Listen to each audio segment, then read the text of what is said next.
बहुत बहुत नमस्कार करेंगे आप सभी का। आप सबके साथ मैं ऋतिका पांडे। खबर दिन भर देख रहे हैं हमारा स्पेशल बुलेटिन और भीनमाल की खबरों से शुरुआत करते हैं बुलेटिन की। जी हां, जहां बात करेंगे आज आवास निर्माण की। जी हां, आवास निर्माण के लिए आवंटित भूमि के पट्टे जारी करने की मांग को लेकर भीनमाल उपखंड कार्यालय के बाहर अनुसूचित जाति यानी एससी एवं अनुसूचित जनजाति एसटी समुदाय का धरना प्रदर्शन दूसरे दिन भी अनवरत जारी रहा है, यानी कि लगातार जारी रहा है। आगे खबर में आपको बता देते हैं, धरनार्थियों ने बताया है कि भीनमाल के निकट भागलटी भीम गांव में स्थित खसरा नंबर 1205 जी हां की भूमि को जिला कलेक्टर द्वारा वर्ष 2023 में विशेष रूप से एससी एसटी वर्ग के भूमिहीन परिवारों के लिए आवास निर्माण हेतु आवंटित किया गया था। आवंटन के आदेश के बावजूद ग्राम पंचायत द्वारा आज तक इन परिवारों को पट्टे जारी नहीं किए गए हैं। कड़ाके की ठंड और खुले आसमान के नीचे महिलाएं, बुजुर्ग और छोटे छोटे बच्चे अपने हक की लड़ाई के लिए डटे हुए हैं, लेकिन प्रशासन की संवेदनहीनता के चलते अभी तक कोई अधिकारी उनकी सुध लेने तक नहीं पहुंचा है। भीनमाल से भरत सोनी की स्पेशल ग्राउंड रिपोर्ट। आपके समाज का दूसरे दिन भी धरना जारी है, क्या कुछ मामला है?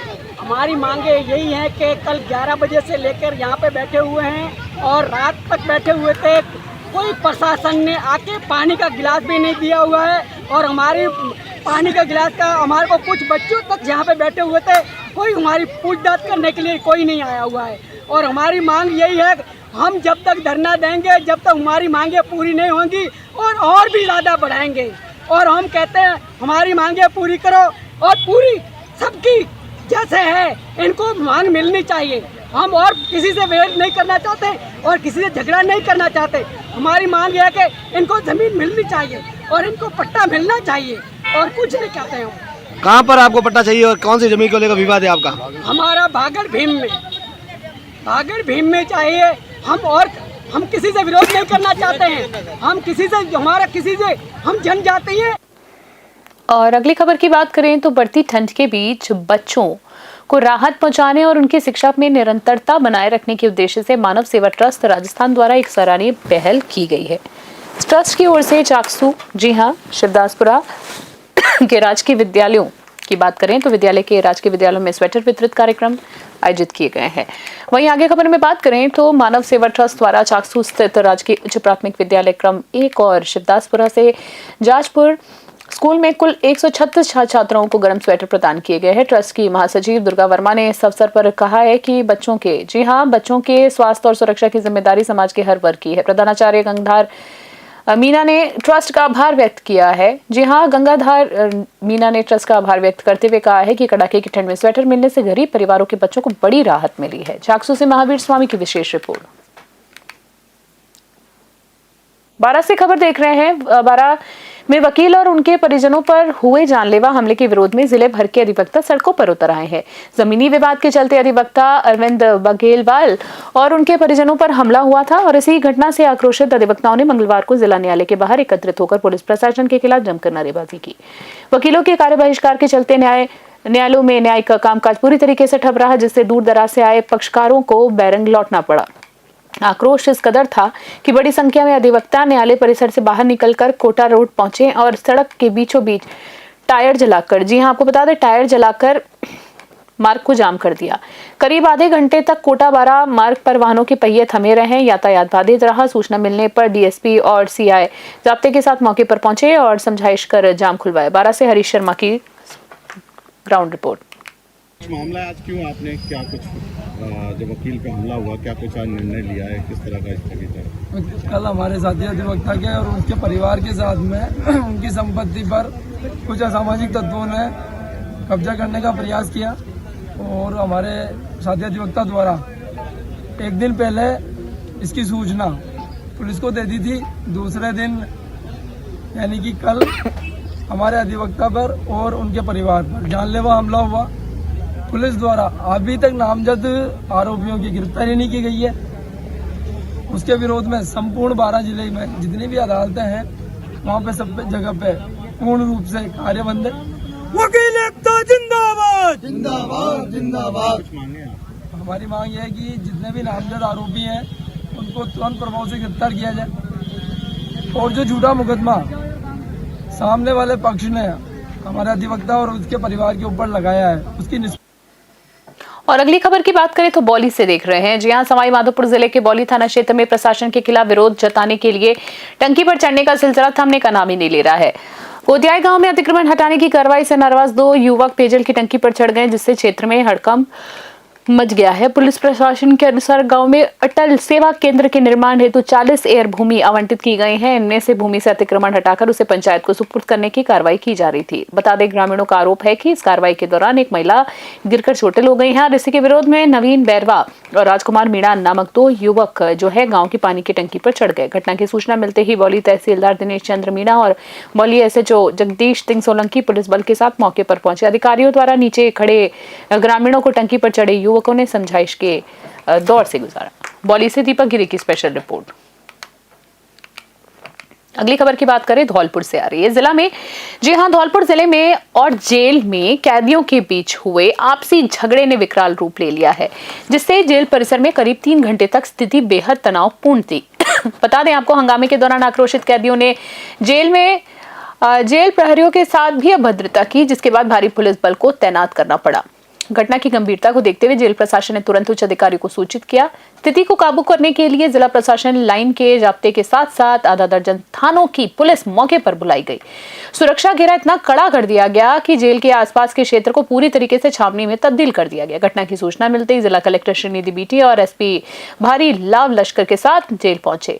करीब 3 घंटे की मशक्कत के बाद स्थिति को पूरी तरीके से नियंत्रित किया गया। जेल प्रशासन अब इस बात की जांच कर रहा है कि झगड़े की मुख्य वजह आखिरकार थी क्या और इसमें किन किन दोषियों और कैदियों की मुख्य भूमिका रही है। धौलपुर से संजय कसाना की खास रिपोर्ट। जेल के अंदर कुछ कैदियों ने आपस में लड़ाई की और साथ ही कुछ जेल स्टाफ से भी बदतमीजी की। तो उसके बाद जेल के जो कैदी हैं एक बैरक में अपने आप को बंद करा दिया, वो कर दिया, खोल नहीं रहे थे और उन लोगों के खिलाफ जो भी विधिक कार्रवाई है वो करेंगे। उनको समझाइश करके उनको बाहर निकाल दिया, अलग कर दिया और जो भी स्टाफ के साथ बदतमीजी किया और जो भी दूसरों के साथ घटनाक्रम किया है उन सबके विधिक कार्रवाई होगी, FIR भी होगी और आगे अपने जेल प्रशासन भी उनके खिलाफ इंटरनल जांच करके रिपोर्ट भेजेंगे और जो भी इसमें दोषी है उनके खिलाफ। कोई घायल हुआ है, चोट आई? नहीं, कोई घायल नहीं हुआ है। सर, जैसे कि सुनने में आ रहा है अजीत थे, कोई बदमाश था, उसने झगड़े की शुरुआत की और आपस में भड़ गए सभी को। देखिए, जैसे मैंने बताया, कुछ जेल में जो कैदी थे आपस में लड़ाई कर दी और कुछ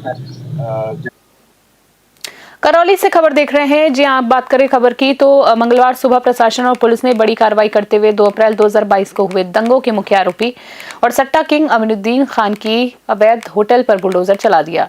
पूर्व सभापति रशीदा खातून के पुत्र की इस अवैध बिल्डिंग को गिराने के लिए भारी पुलिस जाब्ता तैनात किया गया है और 2 JCB और 2 LNT मशीनों की मदद से ढांचा ढाया गया है। करौली शहर के अम्बेडकर सर्किल भट्टा स्थित इस विवादित बिल्डिंग को लेकर लंबे समय से सामाजिक और हिंदू संगठनों में आक्रोश था।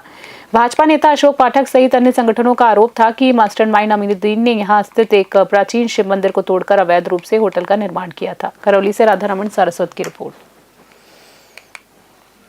क्या प्रबंध किए गए हैं पुलिस की ओर से? जिला प्रशासन द्वारा उक्त कार्रवाई के दौरान कानून व्यवस्था बनाए रखने के लिए जो जाब्ता चाहा गया था उसके अनुसार श्रीमान पुलिस अधीक्षक महोदय ने जहां जहां आवश्यकता समझी वहां शहर में विभिन्न स्थानों पर अधिकारी और जाब्ता लगाया गया। कितने पुलिसकर्मी लगाए गए हैं? बहादुर वाहन भी तैनात हैं? जो भी आवश्यकता अनुसार जाब्ता और अन्य वाहन और संसाधन तैनात किए गए। अवैध अतिक्रमण था और बिल्डिंग भी का कुछ पोर्शन भी अवैध था, उसको चिन्हित करके उसको अवैध निर्माण को हटाने की कार्रवाई नगर बताया जा रहा है कि अवैध पट्टे भी जारी किए गए, मंदिर की भी जमीन इसमें बताई जा रही है। पट्टे जो जारी किए गए थे उसमें जो टेक्निकल कमियां थी वो जांच करने के बाद में हमने दोनों पट्टे थे वो निरस्त कर दिए, बहु निर्माण मंजूरी भी निरस्त कर दी गई। कानून एवं व्यवस्था बनाने के लिए मुझे मौके पे श्रीमान कलेक्टर साहब द्वारा मजिस्ट्रेट नियुक्त किया गया है। आयुक्त नगर परिषद द्वारा कार्रवाई शुरू की गई है, तो आयुक्त महोदय पास ही है, तो जो भी नियमानुसार जो कार्रवाई की गई है इनके द्वारा। सर, ये किस सिलसिले में कार्रवाई जी किस सिलसिले में कार्रवाई हुई है वो कमिश्नर साहब बताएंगे। और अगली खबर की बात करें धौलपुर से, देख रहे हैं धौलपुर जिले के निहालगंज थाना पुलिस ने वाहन चोरी के खिलाफ चलाए जा रहे अभियान में बड़ी सफलता हासिल की है। पुलिस ने पिकअप वाहन चोरी के एक पुराने मामले में लंबे समय से वांछित चल रहे एक आरोपी इरफान को गिरफ्तार कर लिया है। बात करें निहालगंज थाना प्रभारी अमित कुमार शर्मा ने बताया है कि राठौड़ कॉलोनी निवासी रामावतार राठौड़ ने 24 फरवरी 2025 को मामला दर्ज कराया था। रिपोर्ट के अनुसार अज्ञात चोरों ने उनके घर के सामने खड़ी पिकअप गाड़ी को पार कर दिया था। आगे खबर में बात करें तो पुलिस ने त्वरित कार्रवाई की है और पहले ही चोरी की गई पिकअप बरामद कर ली थी और एक आरोपी कुल्हड़ उर्फ पतंगा को जेल भेज दिया था। पुलिस अब गिरफ्तार करने के बाद दूसरे आरोपी से कड़ाई से पूछताछ कर रही है। धौलपुर से संजय कसाना की खास रिपोर्ट। अगली खबर की बात करें बालोतरा से, देख रहे हैं जिले के सिंधरी में सनातन धर्म समिति के तत्वाधान में आयोजित विराट हिंदू सम्मेलन में समाज की एकजुटता और राष्ट्र रक्षा का शंखनाद हुआ है। विभिन्न समुदाय और संतों के पावन सानिध्य में आयोजित सम्मेलन में हजारों की संख्या में मातृशक्ति, युवाओं और प्रबुद्धजनों ने भाग लेकर सनातन संस्कृति के संरक्षण का संकल्प लिया है। इस अवसर पर सनातन महाराज, जी हाँ, महंत परसाराम महाराज, रघुनाथ भारती महाराज, तृप्तानंद गिरी महाराज, कृष्णाराम महाराज सहित अन्य वाल्मीकि और जी नगर समाज के पूज्य संतों का आशीर्वाद प्राप्त हुआ है। सनातन महाराज ने हिंदुओं की घटती जनसंख्या और सांख्यिकी असंतुलन पर चिंता व्यक्त की है। उन्होंने कहा है कि गौ माता को राष्ट्रमाता का दर्जा दिलाने के लिए पूरे हिंदू समाज को एकजुट होना पड़ेगा। वहीं मुख्य वक्ता और आरएसएस के राजस्थान क्षेत्र सहसंपर्क प्रमुख योगेंद्र कुमार ने लव जिहाद, नामांतरण, मंतारण साथ और पड़ोसी देशों में हिंदुओं पर हो रहे अत्याचारों पर प्रकाश डाला। बालोतरा से मूलचंद सोनी की विशेष रिपोर्ट। धौलपुर से खबर देख रहे हैं। धौलपुर के जिले के सेपू थाना क्षेत्र में सिमरा गांव में एक विवाहिता का संदिग्ध परिस्थितियों में मौत का मामला सामने आया है। आपको बता दें कि खबर में जहां मृतका के परिजनों द्वारा अस्पताल लाए जाने पर चिकित्सकों ने उन्हें मृत घोषित कर दिया। दुखद खबर है, जिसके बाद पुलिस ने शव को मोर्चे में रखाकर जांच शुरू कर दी है। प्राप्त जानकारी के अनुसार मृतका की पहचान रेखा पत्नी अजय कुशवाहा के, जी हाँ, निवासी सिमरा के रूप में हुई है। रेखा का मायका फूलपुरा गांव है और उसकी शादी करीब 7 वर्ष पूर्व अजय के साथ हुई थी। मृतका के मायके पक्ष और ससुराल पक्ष के बयानों के आधार पर आगे की कानूनी कार्रवाई की जाएगी। धौलपुर से संजय कसाना की रिपोर्ट। ये कल कोई लेडीज थी जो खेत में काम कर रही थी, तो वहाँ अचानक बेहोश होकर गिर पड़ी। उनके परिजन यहाँ लेके आए धौलपुर, तो यहाँ अस्पताल में मृत घोषित कर दिया। पंचायतनामे कार्रवाई हेतु आया। क्या नाम है आपका? है? क्या नाम है आपका? प्रेमवीर सिंह हेडमास्टर। ये कल कोई लेडीज थी जो खेत में काम। सांचौर से खबर देख रहे हैं अगली, जहां सांचौर में विमुक्त घुमंतु और अर्ध घुमंतु डीएनटी समुदाय के लोगों ने सरकार के कथित दमनकारी नीतियों के खिलाफ कड़ा विरोध किया है। समुदाय के प्रतिनिधियों ने अतिरिक्त जिला कलेक्टर को ज्ञापन सौंपकर भजनलाल सरकार पर पूर्व में हुए समझौते को तोड़ने का आरोप लगाया है। समुदाय का आरोप है कि सरकार ने अपनी सहमति को लागू करने के बजाय इसके विपरीत कार्रवाई शुरू कर दी। प्रदर्शनकारियों का कहना है कि समझौते के बावजूद पुलिस प्रशासन ने आंदोलन में शामिल 8 लोगों को गिरफ्तार कर लिया है, जो कि समुदाय के साथ साथ सीधा विश्वासघात है। ज्ञापन में यह भी साफ कर दिया गया है कि भविष्य में होने वाली किसी भी आंदोलन या अप्रिय घटना की पूरी जिम्मेदारी सरकार और स्थानीय प्रशासन की होगी। सांचौर से समाई सोनी की रिपोर्ट।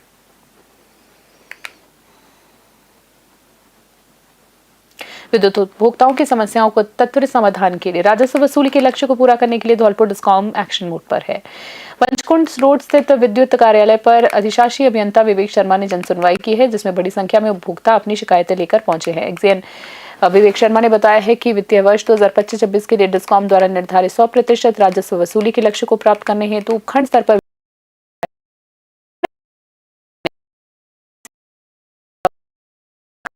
के लिए आवेदन करें, ताकि उन्हें फिर से मुख्यधारा से जोड़ा जा सके। जनसुनवाई के दौरान कुल 32 प्रकरण सामने आए, जिनमें से अधिकांश का मौके पर ही निस्तारण किया गया। धौलपुर से संजय कसाना की रिपोर्ट।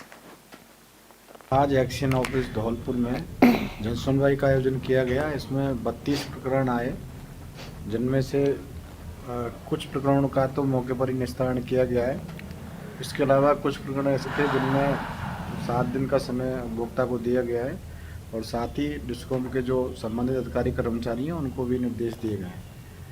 अभी चूँकि 2025-26 वित्तीय वर्ष समाप्ति की ओर है और खंड में 100% राजस्व वसूली सुनिश्चित करने के लिए जो बकायेदार हैं उनसे लगातार तगादा किया जा रहा है। शिविर भी आयोजित किए जा रहे हैं और ये स्थानीय स्तर पर शिविर लगाकर नए कनेक्शन लेने के लिए और बकाया राशि जमा कराने के लिए कार्य किया जा रहा है। तो मेरा जो भी डिस्कॉम के बकायेदार हैं उनसे निवेदन है कि वो अपनी बकाया राशि तुरंत जमा करा दें, जिससे ट्रांसफार्मर हटके और कनेक्शन कटने की कार्रवाई से बचा जा सके। Vivek Sharma, action Jaipur discom Dholpur. डीडवाना में मतदाता सूचियों के विशेष संक्षिप्त पुनरीक्षण एसआईआर को लेकर भारी बवाल खड़ा हो गया है। वहीं बात करें आगे तो शेरानी आबाद और रामसाबास गांव के सैकड़ों ग्रामीणों ने मतदाताओं के नाम गलत तरीके से काटने के विरोध में जिला कलेक्ट्रेट पर उग्र प्रदर्शन किया। ग्रामीणों का आरोप है कि निर्वाचन विभाग भाजपा के दबाव में एक समुदाय विशेष के वोटरों को निशाना बना रहा है। आक्रोशित ग्रामीणों ने जिला कलेक्टर और एसडीएम के खिलाफ जमकर नारेबाजी की। प्रदर्शन के दौरान गुस्साए ग्रामीण जबरन जिला कलेक्टर के चैम्बर में घुसने का प्रयास करने लगे, लेकिन वहां तैनात पुलिसकर्मियों ने उन्हें रोक दिया।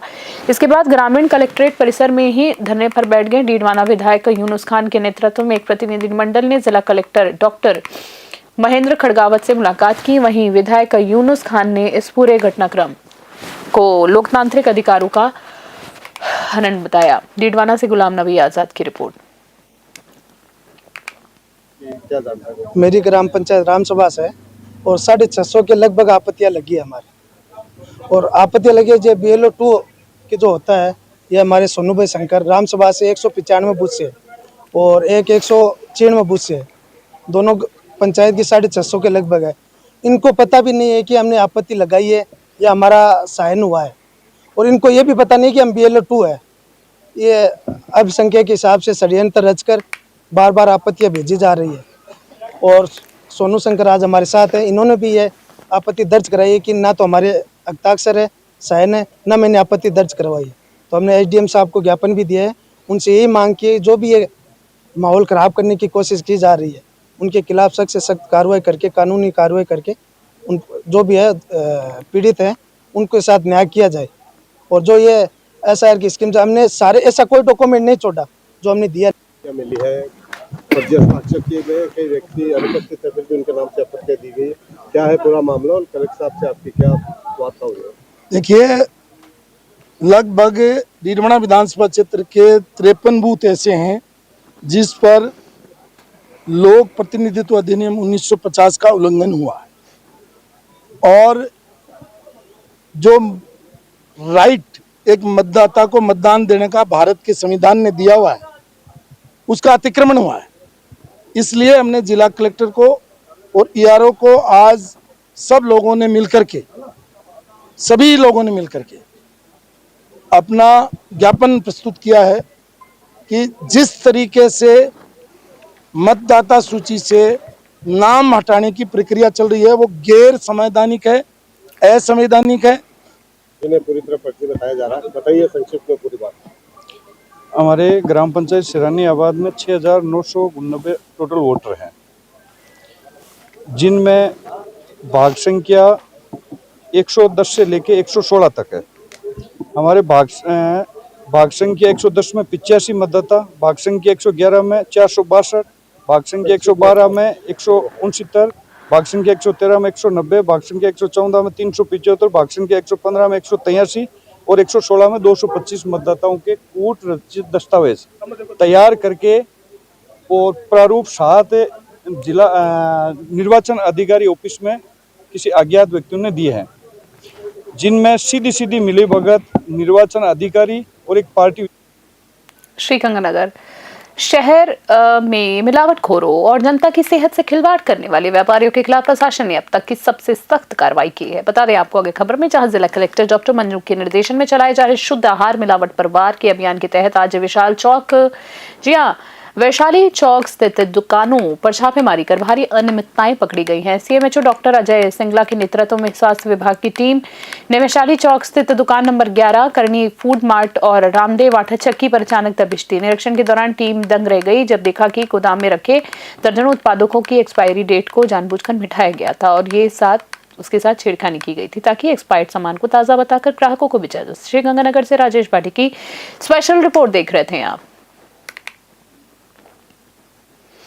आज एक सूचना मिलने पर वैशाली नगर चौक श्री गंगानगर में अवधि पार्क जो खाद्य सामग्री बेची जा रही थी उस पर माननीय जिला कलेक्टर महोदया डॉक्टर मंजू के निर्देशानुसार शुद्ध आहार मिलावट के वार अभियान के अंतर्गत कार्रवाई की गई है और ऐसी कार्रवाइयां आगामी भविष्य में जारी रहेगी। मेरी आमजन से अपील है कि जब भी कोई खाद्य सामग्री खरीदें उस पर एक्सपायरी डेट अवश्य चेक करें।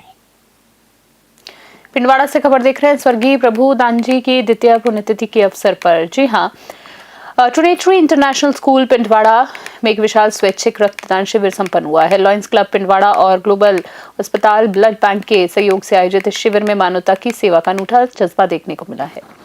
कार्यक्रम का शुभारंभ संस्था अध्यक्ष जगदीश सिंह चारण ने स्वर्गीय प्रभुदान जी के चित्र पर माल्यार्पण और दीप प्रज्वलन करके किया है। उन्होंने कहा है कि अपनों की स्मृति में सेवा कार्य करना ही सच्ची श्रद्धांजलि है। इस दौरान स्कूल स्टाफ बीएड प्रशिक्षार्थियों और बड़ी संख्या में स्थानीय समाजसेवियों ने रक्तदान करने के लिए कतारबद्ध होकर अपनी भागीदारी निभाई है। शिविर के दौरान ग्लोबल अस्पताल के डॉक्टर धर्मेंद्र सिंह ने उपस्थित युवाओं और अभिभावकों को रक्तदान के महत्व के बारे में विस्तार से समझाया। प्रधानाचार्य डॉक्टर प्रशांत कुमार गुर्जर ने रक्तदाताओं का उत्साहवर्धन करते हुए इसे महादान की संज्ञा में रखा है। कार्यक्रम प्रभारी खुशबू कुंवर ने जानकारी दी है कि दिन भर चले शिविर में कुल 120 यूनिट रक्त संग्रहित किया गया। पिंडवाड़ा से राहुल रावल की स्पेशल रिपोर्ट देख रहे थे आप। कोटा की बोरखेड़ा थाना पुलिस ने एक बड़ी सफलता हासिल करते हुए पिछले 6 साल से फरार चल रहे 2000 रुपए के इनामी बदमाश और कोटा वक्फ कमेटी के डिप्टी चेयरमैन साजिद जावेद को गिरफ्तार कर लिया है। आरोपी एक बुजुर्ग दंपति के बेशकीमती प्लॉट की फर्जी फाइलें बनाकर धोखाधड़ी करने के संगीन आरोप उनके ऊपर है। बता दें आपको, थानाधिकारी अनिल टेलर ने बताया है कि साजिद जावेद लंबे समय से पुलिस की आंखों में धूल झोंक रहा था। पुलिस ने उसे उस वक्त दबोच लिया जब वह बाजार में खरीदारी कर रहा था। मामले का खुलासा तब हुआ जब न्यू आकाशवाणी कॉलोनी निवासी बुजुर्ग महिला अर्चना नंदा ने शिकायत दर्ज कराई। पुलिस ने अब आरोपी से पूछताछ जारी रखी है ताकि इस गिरोह में शामिल अन्य भूमाफियाओं के नामों का भी खुलासा हो सके। कोटा से कामेंदु जोशी की रिपोर्ट। अगली खबर की बात करें, बस्सी से देख रहे हैं। बस्सी कस्बे में रन फॉर स्वदेशी अभियान के तहत एक भव्य मैराथन का आयोजन किया गया है। इस दौड़ के जरिए युवाओं और आमजन को विदेशी उत्पादों का त्याग, स्वदेशी अपनाने और देश की अर्थव्यवस्था को मजबूत करने के संदेश दिए गए हैं। मैराथन की शुरुआत की अगर बात करें तो मुख्य अतिथि द्वारा हरी झंडी दिखाकर किया गया। इसमें बड़ी संख्या में युवाओं, सामाजिक कार्यकर्ताओं और प्रबुद्ध नागरिकों ने उत्साहपूर्वक भाग लिया है। हाथों में तिरंगा और स्वदेशी के संदेश वाली पट्टियों के लिए युवा देशभक्ति के नारे लगाते हुए कस्बे के मुख्य मार्गों से गुजरे हैं। कार्यक्रम में मुख्य अतिथि के रूप में उपस्थित भाजपा जयपुर देहात दक्षिण के जिला महामंत्री हेमंत मीणा ने युवाओं को संबोधित करते हुए कहा है कि स्वदेशी अपनाना देश को सशक्त बनाने की सबसे प्रभावी मार्ग है। रन फॉर स्वदेशी के जिला संयोजक राजवीर गुर्जर ने कहा है कि इस तरह के आयोजनों से समाज में सकारात्मकता का बदलाव रहेगा। मैराथन के समापन पर उपस्थित सभी प्रतिभागियों को अपने दैनिक जीवन में स्वदेशी उत्पादों का उपयोग करने, राष्ट्र हित में अपना सहयोग देने की शपथ दिलाई गई। बस्सी से रामपुर मीणा की स्पेशल रिपोर्ट देख रहे हैं। खबरों की बात करें, पदमपुर से देख रहे हैं। पदमपुर शहर की यातायात व्यवस्था इन दोनों पूरी तरीके से भगवान भरोसे है। बाजार के मुख्य मार्गों पर बेतरतीब वाहन और घंटों लगने वाले जाम ने आमजन का जीना मुश्किल कर दिया है, निकलना दुर्भर कर दिया है लोगों का। विडंबना यह है कि नगरपालिका मार्ग पर न केवल आम जनता बल्कि गंभीर मरीज को ले जा रही एक एम्बुलेंस को खुद पुलिस की गाड़ी भी जाम के भंवर में फंसी नजर आई। जी एक बार फिर से बता देते हैं आपको, हैरानी की बात यह रही है कि गंभीर मरीज को ले जा रही एक एम्बुलेंस और खुद पुलिस की गाड़ी भी जाम के भंवर में फंसी नजर आई। जब मौके पर मीडिया कर्मियों ने इस अव्यवस्था को कैमरे में कैद करना शुरू किया तब जाकर पुलिस प्रशासन की नींद टूटी है। कैमरा देखकर पुलिसकर्मियों में हड़बड़ाहट साफ देखी गई। आनन फानन में वाहनों को इधर उधर करवाकर रास्ता खुलवाया गया। इस दौरान पुलिस ने दिखावे की कार्रवाई करी और कुछ गाड़ियों के ऑनलाइन चालान भी काटे। लेकिन सवाल ये उठता है कि क्या केवल चालान काटने से ट्रैफिक की समस्या का हल हो जाएगा और इतने समय से आखिरकार कुंभ के कारण नींद क्यों सोया जा रहा था। जी हाँ, उच्च अधिकारियों और स्थानीय पुलिस के बीच में तालमेल की इस कमी का खामियाजा पदमपुर की भोली भाली जनता को भुगतना पड़ रहा है। पदमपुर से मंगतराम वर्मा की स्पेशल ग्राउंड रिपोर्ट। सेडवा से खबर देख रहे हैं। बाड़मेर जिले के सीमावर्ती क्षेत्र सेडवा में मतदान, जी हां, और मतदाता सूचियों में नाम काटने को लेकर चल रहा विवाद जो है अब एक बड़े आंदोलन के रूप ले चुका है।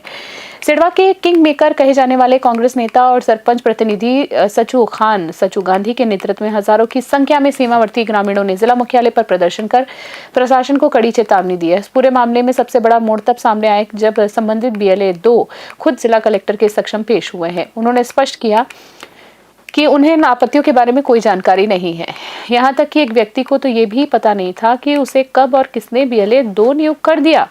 सचू खान ने सवाल उठाया कि बिना व्यक्ति की जानकारी उसके नाम का इस्तेमाल इतनी बड़ी संख्या में आपत्ति दर्ज कराना प्रशासन की मिलीभगत और बड़ी धांधली की ओर इशारा करता है। सिडवा से मोहम्मद हनीफ की विशेष रिपोर्ट।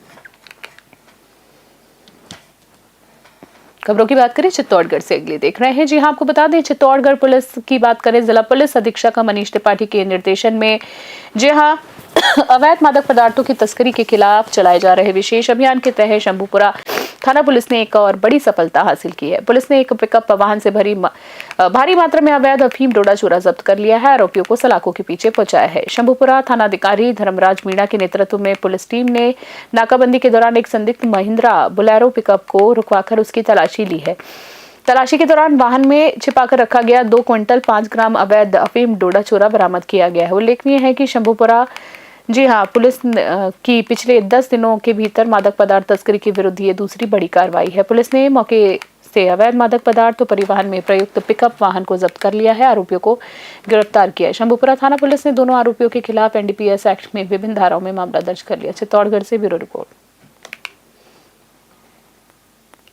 खास बुलेटिन में इतना ही। बने रहिए न्यूज़ 21 फिलहाल के लिए नमस्कार, जय हिंद, जय भारत।